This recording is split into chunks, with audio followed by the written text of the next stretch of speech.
When Darth Vader crashes out, you can say goodbye. Just look at this. I got this! Have y'all ever noticed the scariest version of Vader isn't when he's calm? It's just when he doesn't give a fuck, bro. And 9 times out of 10, people do not escape when Vader crashes out, unless you're these people.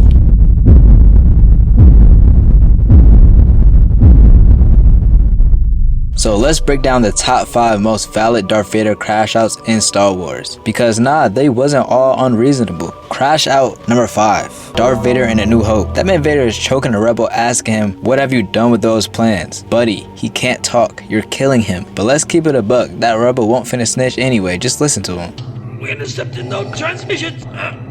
This is a consular ship. We're on a diplomatic mission. Good, evil, right and wrong, it's all about perspective. So to Vader, he needed to get those stolen Death Star plans to save his empire that he damn near ran. He only listened to Sidious and Tarkin for real. Yes, the Death Star is a super dangerous weapon, but if someone steals something of yours, you're gonna be mad and want it back too. Then you got Vader torturing Leia. She was a rebel leader and she was a part of the robbery. So she want that innocent and she's stubborn. I know that's his daughter, but he didn't know that at the time. But I can see this one being a little controversial as far as being valid. But hey, put yourself in Vader's shoes and comment what you would do. I find your lack of faith disturbing. When Vader force choked the Imperial officer because he was dissing the Force was valid in my eyes. His ignorance cost him. He was talking all that shit about the Force being an ancient religion and the Jedi's extinct, this and that, blah blah blah. Little bro was yapping. He was wrong about everything he was saying. Whole time the Emperor they serve is a strong Force user. They don't know he is Sith Lord because Vader does pretty much everything Force Sidious. Shit, I'd force choke them officers too if I had a lot on my plate and I had to deal with constant incompetence. Anyone talking shit can get it. Vader not going for none of that. They be talking crazy to Vader like he weak or something. It don't make no sense. Boy, it's crazy. They must have lost their mind. Crash out number 4. Vader and the Empire Strikes Back. A lead Imperial officer failed him, so he force choked him through a screen. Then later, Vader kills Captain Needa as well after he apologizes for failing his command. If you know Vader is the guy you work under, you better not fail him. They didn't fulfill their duties, so they face the consequences. Force choking them may be harsh, but it's valid in my book. Next is Darth Vader fighting Luke on Cloud City. The first fight Luke and Vader ever had. Vader got orders from the Emperor that he had to fulfill. Turn Luke to the dark side or kill him. Vader was crashing out fighting Luke for the first time, but not in a typical way you think. He wasn't really just like super mad like he was fighting Obi-Wan or something. Vader was fighting with strong passion. Vader wanted his son to join him, so the Emperor didn't kill him because Vader knows Sidious don't care about love and family. He just cares about power and staying in control. So Vader knows he needs to protect his son somehow. Telling Luke to join him is his way of keeping him safe. So if Luke would have went with his dad, Vader felt like that would have been more safe. And Vader doesn't want Sidious to touch his son, of course. But Vader is also scared of Sidious and he fears to lose him. Luke is proof that Anakin didn't lose everything and that was messing with him. He was battling internal feelings. Crash out number 3. Vader in Rogue One. It seems like Vader loves force choking the Imperial officers, but they also seem to love failing his orders or talking crazy to him. Vader really said, Be careful not to choke on your aspirations, Director. Another valid crash out in Rogue One that I like to call the Hallway Massacre happens later in Rogue One. Just like in A New Hope, Vader needed to get them Death Star plans back, and bro was ore farming in that process. He just smoked all the rebels and almost got what he needed to get back. Next is crash out number 2, man. Vader in the Kenobi series. Now, this would have been number 1, but y'all had to see why by the end of the video, so stick around to see what number 1 was. Vader let all his pain, guilt, suffering, anger, and history unleash on Obi-Wan. Look at this clip.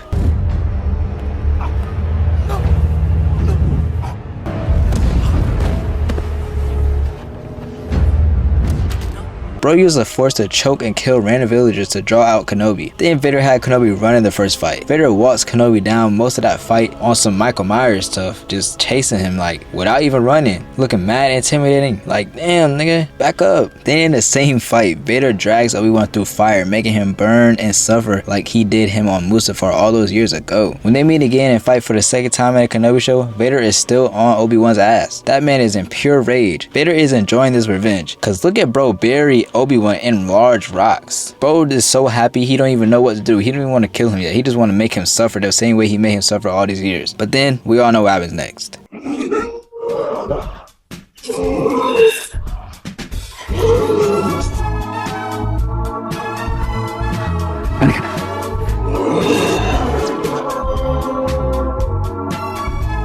Anakin's gone. We can't forget Vader storming in, then instantly force choking Reva. And then Vader stops the Star Destroyer, pulling it right out of the sky with the Force. You gotta be strong as hell and angry to do something like that. Then bro kills Reva again without even using his lightsaber. That shit was cold, I'm not gonna lie. Yes, this was all valid Crashouts because Reva is a snake and she should have been dead. Wait, no, actually, scratch that. She shouldn't even have been a character. Then, with Kenobi, you would want revenge on the guy that made you a cyborg in the first place too. Plus, Obi-Wan was a threat to the Empire, and Vader was supposed to hunt down and kill all remaining Jedi as Sidious ordered him to do. But, none of this compares to the moment that created Vader. So coming in at the #1 Crashout is Revenge of the Sith Vader, or Nightfall Anakin, whichever one you prefer. This is the original Crashout. Bro crashed out a lot in Revenge of the Sith. Good.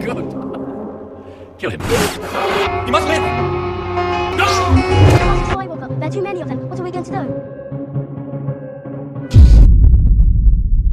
But let's just focus on the valid ones. Bro force choked his own wife because he thought she backdoored him. Then him and Obi-Wan fought for the first time, which was insane. The Jedi had it coming though, and Kenobi was just there in the peak of Vader or Anakin's crash out moment. This moment ultimately put Anakin in the iconic Vader suit we all know and love. But Anakin ain't love it. That suit was a living hell, and the loss of limbs and permanent burns Vader had was even worse. After Vader finds out Padme dies, he crashes out again, which is very understandable. He basically killed her, but the crash out was valid. In Vader's eyes, force choking Padme was right in that moment because he thought she betrayed him and set him up to be killed. But looking at it overall, I mean, it's hard to argue that that was valid. But I mean, bro was doing all this to keep Padme alive in the first place, but he also is the reason for her doom. Anakin or Vader's heart was in the right place, but his actions wasn't. He got manipulated and he acted out of emotions, pure rage, fear, all that kind of stuff. He really couldn't do nothing about it except let go. Darth Vader wanted the power to control outcomes that was uncontrollable, and he feared losing another person close to him that he deeply loved. Which Darth Vader crash out moment do you think was the most justified? Which one did you think was the least valid? And comment any that I may have missed. Like the video, subscribe if you're new. I love y'all. I appreciate y'all for watching, and God bless. I'll see y'all in the next video, and now I'm gone. You can watch this next video on the screen. Yes, sir.